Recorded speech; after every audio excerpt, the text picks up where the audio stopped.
ఒక్కసారి అసలు ఈ పేలుళ్లకు మొదటి కారణం ఏంది? జైషే మొహమ్మద్ ఉగ్రవాద సంస్థనే ఆ లేడీనే పేలుళ్లకు కుట్ర పన్నిందా? ఒక యూనివర్సిటీలో డాక్టర్ అయి ఉండి కూడా సిగ్గు శరం లేకుండా భారతదేశంలో పుట్టి భారతదేశ గాలి పీల్చుకుంటూ భారతదేశం పైన బతుకున్న ఈ బతుకులు మిగతా వాళ్ళ బతుకులు మొత్తం ఛిద్రం చేయడానికి రెడీ అయ్యేలా అసలు ఈ ఉగ్ర కుట్ర కోణం ఏ విధంగా స్టార్ట్ అయింది? ఎక్కడ స్టార్ట్ అయింది? పాకిస్తాన్లో ఆ ఎయిర్ బేస్లన్నీ కంప్లీట్గా లేపేసిన తర్వాత టర్కీ దేశంలోకి వెళ్ళి మొహమ్మద్ జైషే సంస్థ కానీ ఇటువంటి ఉగ్ర కుట్రల సంస్థలు కానీ ఉగ్రవాదుల సంస్థలు కానీ టర్కీ దేశం నుంచి మొదలయ్యాయా అంటే అవుననే సమాధానాలు వినిపిస్తుంది. అసలు ఏం జరిగింది? ఢిల్లీలో జరిగిన ఎర్రకోట బాంబు బ్లాస్ట్కు సంబంధించిన ఇష్యూలో అసలు ఎక్కడెక్కడి నుంచి మూలాలు ఉన్నాయి, ఎక్కడెక్కడి నుంచి ఒకసారి పూర్తి స్థాయిలో వార్త చూద్దాం. ఇక్కడ 26/11 తరహాలో పేలుళ్లకు కుట్ర, 200 ఐఈడి బాంబులతో బ్లాస్టింగ్ ప్లాన్. ఓరే వా, 200 రా నాయనా, ఎంతమంది చచ్చిపోవో.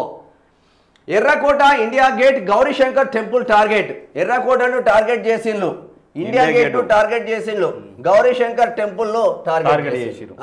దేశవ్యాప్తంగా ఉన్న మాల్స్, రైల్వే స్టేషన్లు, పెద్ద పెద్ద మాల్స్లలో చిన్న చిన్న సంటి దేశవ్యాప్తంగా రైల్వే స్టేషన్లో కిక్కిరిస్తూ ఉంటారు. మతాలకు అతీతంగా కులాలకు అతీతంగా పోతా ఉంటారు. మాల్స్లలో శనివారం ఆదివారం వస్తానంటే ఇప్పుడు మనమే పోతాం, పిల్లలు అరగా పిల్లలకు మాలోళ్ళకి కావాలి వెళ్తా ఉంటాం. అంటే ఇక దీపావళి రోజు ఢిల్లీలో పేలుళ్లకు స్కెచ్. సెక్యూరిటీ ఎక్కువగా ఉండడంతో వెనకడుగు. ఫస్ట్ దీపావళి రోజే స్కెచ్ చేసిందంట. ఈ పేలేది ఢిల్లీలో వేలాల్సింది. అంటే దీపావళి బాంబులు మన ఇంట్లో ఎట్లా వేలుతాయో అట్లా వేలాల్సింది. అట్లా టపేల్ మన వేలి 100,000 మంది చచ్చిపోవడానికి ప్లాన్ చేసింది దుర్మార్గులు. ఇక 2026 26 జనవరిని ఫిక్స్ చేసుకున్నారు. అంటే జెండా ఎగిరిన రోజే మళ్ళీ ఫిక్స్ చేసుకున్నారు. అంటే ఈ వచ్చే సంవత్సరం ఇంకా 2 నెలల తర్వాత ఇప్పుడు 26 జనవరి. ఇక దేశవ్యాప్తంగా మత కలహాలు రెచ్చగొట్టేందుకు కుట్ర. పాక్ నుంచి జైషే మహమ్మద్ హ్యాండ్లర్ల సపోర్టు. ఇదే గ్రూపు జైషే మహమ్మద్. టర్కీ వెళ్ళి హ్యాండ్లర్లతో 2 డాక్టర్ల భేటీ. 2 డాక్టర్లు ఏడికి పోయినా టర్కీకి పోయిన్లు జైషే మహమ్మద్ గెలవడానికి. 2 ఏళ్ళుగా బాంబుల తయారీ సామాగ్రి సేకరణ, దర్యాప్తు ఏజెన్సీల ఇన్వెస్టిగేషన్లో కీలక విషయాలు వెల్లడి. దీని తల్లి వీళ్ళను దేంతో కొట్టాలో అర్థం కావట్లేదు నాకే.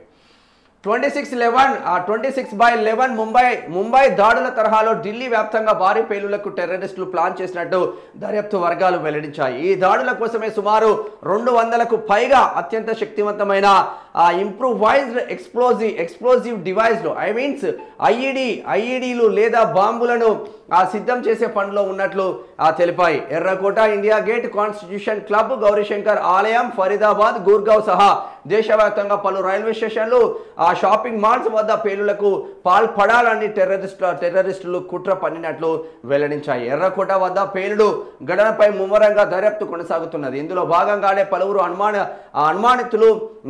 నిందితులను దర్యాప్తు ఏజెన్సీలు అదుపులోకి తీసుకొని విచారిస్తున్నాయి. మరి ఇంత పెద్ద ఎత్తున చేస్తా ఉన్నారు. ఢిల్లీలో పేలుడు జరిగిన ప్రాంతాన్ని పరిశీలిస్తున్న దర్యాప్తు అధికారులను చూస్తా ఉన్నాం. రైసిన్ తయారీ కేసులో ఎన్ఐఏ ఎంట్రీ. అసలు ఈ రైసిన్ ఎక్కడి నుంచి వచ్చింది? ఈ ఈ పదార్థంతో మొత్తం బాంబులు చేసి పేలుడు పదార్థాలు ఎక్కడి నుంచి వచ్చింది రైసిన్? అదే 2,000కు పైగా కిలోల రైసిన్ ఒకవేళ పేలుంటే మన పరిస్థితులు ఎట్లా ఉంటాయి? దారుణమైన, ఒకసారి ఊహించుకుంటేనే గుండె బరువెక్కుతుంది. రైసిన్ తయారీ కేసులో ఎన్ఐఏ ఎంట్రీ. గుజరాత్ ఏటీఎస్ నుంచి వివరాల సేకరణ. హైదరాబాద్ వాసి డాక్టర్ అహ్మద్ సయ్యద్ లింకులపై ఆరాధిస్తూ ఉన్నారట. హర్యానా, యూపీలో పట్టుబడిన డాక్టర్లతో సంబంధం ఉందా అనే కోణంలో దర్యాప్తు జరుగుతున్నదట. 2 నెలల కిందనే ఇంట్లో మెషిన్ ఏర్పాటు, ఇక ఆముదం తయారు చేస్తున్నట్లు కుటుంబ సభ్యులను నమ్మించిన సయ్యద్ 2 నెలల కిందనే ఇంట్లో మెషిన్ ఏర్పాటు, ఆముదం నూనెతో చంపాలని కూడా ప్లాన్ చేశాడు. అంటే వాటర్లలో కలిపి హైదరాబాద్ ఏం చేసి ఇంట్లోనే 2 నెలల క్రితం ఇంట్లోనే మిషన్ ఏర్పాటు చేసుకున్నాడంట. ఆముదం తయారు అంటే ఈ నూనె తయారు చేసి అందరినీ చంపేద్దామని చేస్తున్నారు. అంటే ఇంట్లో సభ్యులను కూడా నమ్మించు అంటే వాళ్ళు ఏముంది శేఖర్, ఇప్పుడు అది ఆయిల్ లాగా ఉంటది కదా, ఉంటది ప్రతి ఫ్రూట్స్ కొంటా ఉంటారు కదా, ఇప్పుడు దాంట్లో హిందువులనే టార్గెట్ చేసి ఆ ఫ్రూట్స్లలో ఇంజక్షన్లతో ఆ నూనెను దాంట్లో నింపితే చిన్న పిల్లల కానీ అందరూ చచ్చిపోతారు. అట్లయితే మంజీరా వాటర్ ఇప్పుడు హైదరాబాద్ లో చాలా మంది తాగుతారు కొన్ని ఏరియాలో, ఇంజక్షన్ ఇచ్చినా కూడా అందరు చచ్చిపోతారు. ఒక్కటేసారి కొన్ని వేల లక్షల మంది చనిపోతారు ఒక్క రోజులో. పెద్ద ఎత్తున కుట్ర ఉంది, చాలా పెద్ద ఎత్తున కుట్ర ఉంది. పైన ఒక్కసారి చూద్దాం. ఇంకా ఎర్రకోట వద్ద పలుమార్లు రెక్కి, ఎర్రకోట వద్ద బ్లాస్టింగ్ కు షాహీన్ సయీద్, ఈడొక దుర్మార్గుడు. షాహీన్ సయీద్ ఒకడు, ముజామిల్ షకీల్ గవాలే 2, ఆదిల్ రాథర్ 3, ఉమర్ నబీ 4 కారణమని నిర్ధారణ అయింది. వీరిలో 3 పోలీసుల కస్టడీలో ఉన్నారు. ఉమర్ నబీ సోమవారం సాయంత్రం ఆత్మాహుతి దాడికి పాల్పడ్డాడు. అయితే వచ్చే ఏడాది రిపబ్లిక్ డే వేడుకలను లక్ష్యంగా చేసుకుని భారీ దాడికి ప్లాన్ చేసినట్లు దర్యాప్తులో తేలింది. పేలుడుకు వారం ముందే ఉమర్తో కలిసి ఎర్రకోట వద్ద రెక్కి నిర్వహించామని ముజామిల్ అంగీకరించినట్లు ఇన్వెస్టిగేషన్ ఏజెన్సీలు వెల్లడించాయి. దీపావళి రోజున రద్దీ ప్రాంతాల్లో పేలుడు జరపాలని ప్లాన్ చేసినా ఆ తర్వాత దాన్ని విరమించుకున్నట్లు అతడు విచారణలో చెప్పాడని తెలిపారు. దీపావళి టైంలో సెక్యూరిటీ టైట్ గా ఉండడం కారణంగానే వెనుకడుగు వేసినట్లు అనుమానం వస్తా ఉంది. ఇక్కడ ఢిల్లీ బాంబు పేలుడులో గాయపడిన LNGP ఆసుపత్రిలో ట్రీట్మెంట్ పొందుతున్న బాధితుడిని పరామర్శిస్తున్న ప్రధాని నరేంద్ర మోడీని చూస్తారు. ఇప్పుడు అమాయకులను చంపితే ఏమొచ్చిందిరా, వాళ్ళు ఎంత ఇబ్బందులు పడి ఒక ఫ్యామిలీని రన్ చేసుకుంటాడు ఒక ఫ్యామిలీ. ఇంకా కొన్ని రాష్ట్రాల నుంచి చూద్దామని వచ్చిన వాళ్ళు కూడా ఉంటారు, ఎర్రకోటను చూద్దామని, లేకపోతే ట్రిప్కి వచ్చిన వాళ్ళు కూడా ఉంటారు. వసంటోలు ఇంత పెద్ద ఎత్తున దాడికి కుట్ర పన్నుతున్నారంటే మరి ఎటు పోతుందో మాకైతే అర్థం కాదు. ఒకసారి 2వ పేజ్ పెట్టు. ఘోరమైన పరిస్థితికి వెళ్తా ఉంది అని చెప్పుకోవచ్చు.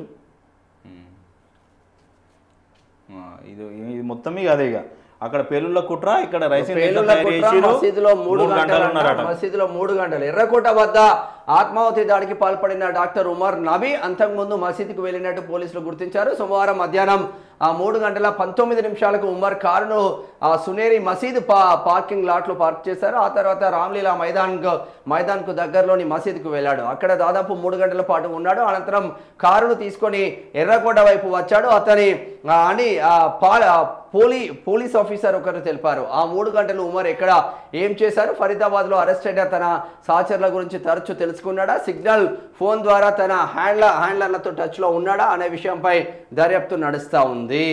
పేలుడుకు 2 రోజుల ముందు కారుకు పొల్యూషన్ చెక్ చేయిస్తున్న డాక్టర్ ఉమర్ నాబీ, అంటే 2 రోజుల ముందు దీనికి పొల్యూషన్ చెక్ చేయించిండు.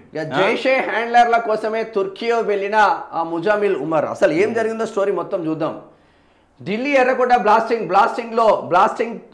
లో సంబంధం ఉన్నట్టు అనుమానిస్తున్న 3 డాక్టర్లలో 2 టెర్రరిస్టులు యాక్టివిటీస్ కోసం పాక్ ఆధారిత జైషే మహమ్మద్ సంస్థకు చెందిన హ్యాండ్లర్లను కలిసేందుకు తుర్కీకి వెళ్ళినట్టు దర్యాప్తు వర్గాలు వెల్లడించాయి. తుర్కీ నుంచి తిరిగి ఇండియాకు వచ్చాక ఈ బృందం ఇండియాలో తమ కార్యకలాపాలను ఎక్స్ప్లాన్ చేసింది. ప్రధాన అనుమానితుల్లో ఒకరైన డాక్టర్ ముజామిల్ షకీల్ ఆత్మాహుతి దాడికి పాల్పడిన డాక్టర్ ఉమర్ నబియా టర్కీలో హ్యాండ్లర్లకు కలిసినట్లుగా తెలుస్తున్నది. నిందితులంతా జైషే మహమ్మద్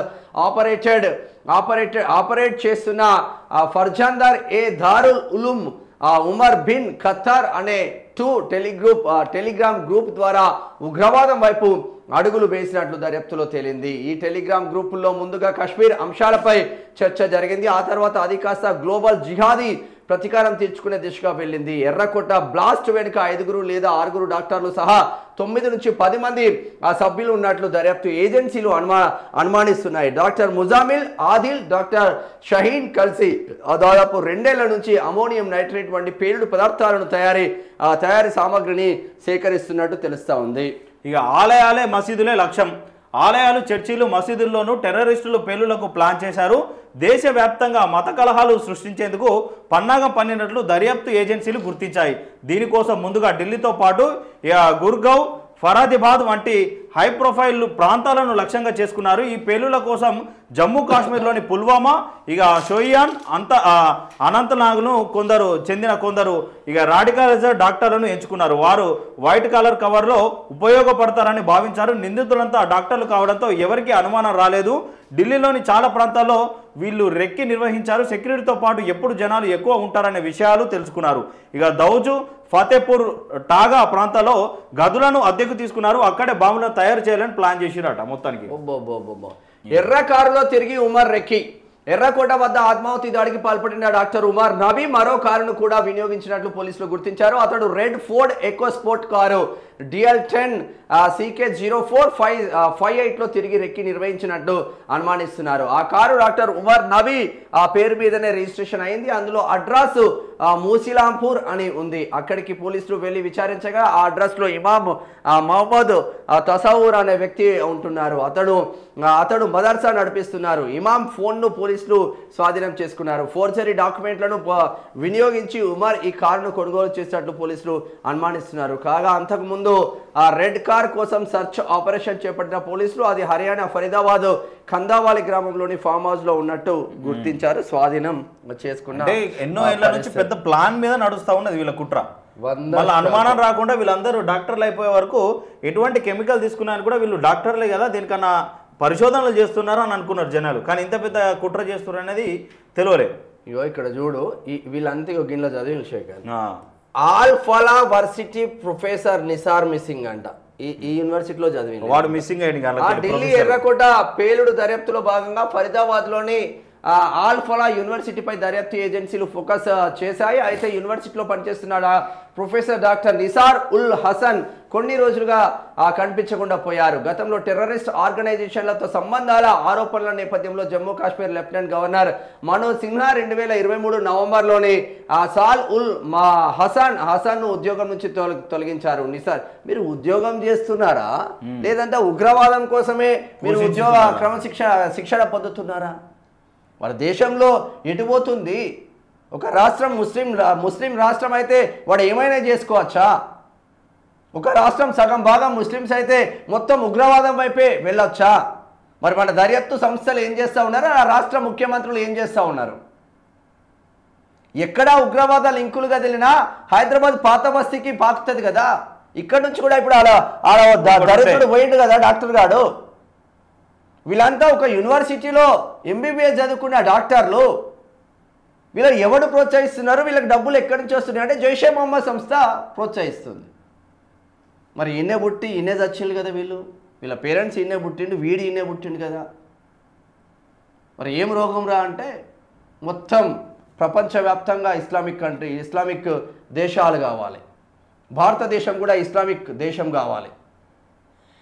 అరే భారతదేశంలో ఉన్నంత స్వేచ్ఛ అటు హిందువులకు కావచ్చు, ముస్లింలకు కావచ్చు, క్రిస్టియన్స్ కావచ్చు, ఏ దేశంలో లేదురా నాయన, ఏ దేశంలో లేదు. దేశాలన్నీ మత ప్రాతిపదికగా విభజించబడ్డాయి. ఇప్పటికే పాకిస్తాన్ వాడు ఇప్పటికీ హిందుస్థాన్ అనే పిలుస్తాడు వాడు.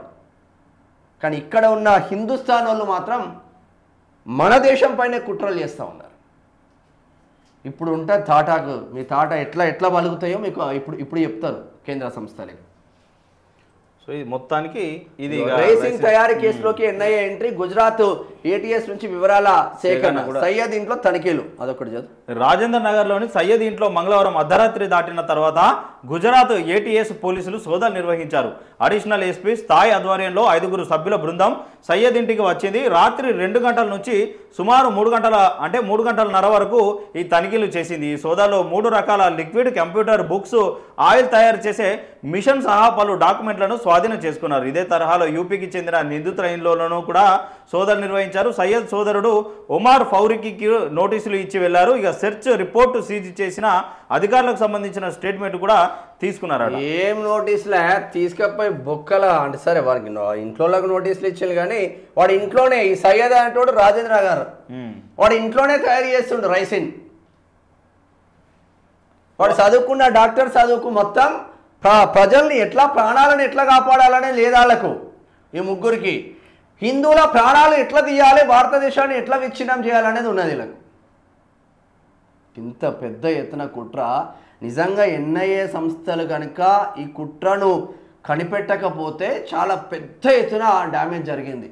మన దిల్సుఖ్ నగర్ బాంబు పేలుళ్ళు ఎట్లా జరిగినాయో, గోకుల్ చాట్ బాంబు పేలుళ్ళు ఎట్లా జరిగినాయో, లుంబిని పార్క్లో బాంబు పేలుళ్ళు ఎట్లా జరిగినాయో, 26/11 మన ముంబైలో ఆ తాజ్ హోటల్లో ఎట్లా జరిగినాయో అంతకు మించి 100 రెట్లు ఎక్కువ ఉండేది. ఇది ఓవరాల్గా దీనిపైన పూర్తి స్థాయిలో స్టోరీ.